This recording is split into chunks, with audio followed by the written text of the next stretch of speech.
সাকিবকে তো আর পাচ্ছি না, সাকিবের ছেলেকে নিয়ে যাই। অনেক শুভেচ্ছা, অনেক শুভকামনা তোমার জন্য। আমেরিকা থেকে সাকিবের বিয়ের খবর শুনেই অপু বিশ্বাস জানিয়েছিলেন তিনিও বিয়ে করবেন, কারণ জীবন তো আর একা চলে না। আর এমন কথা নিয়ে তখনই সমালোচনা হয়েছিল যে তবে কি এতদিন সাকিবের জন্যই অপেক্ষা করেছিলেন অপু বিশ্বাস।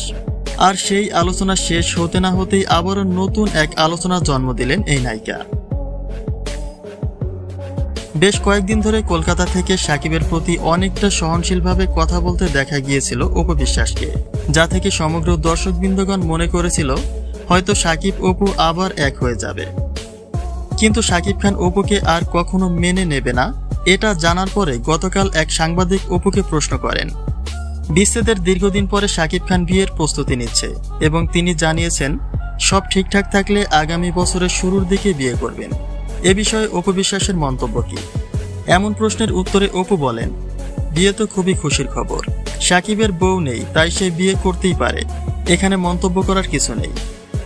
তখন রিপোর্টার তাকে আবার প্রশ্ন করেন যে বিয়ে নিয়ে অপু বিশ্বাসের কোনো পরিকল্পনা রয়েছে কিনা।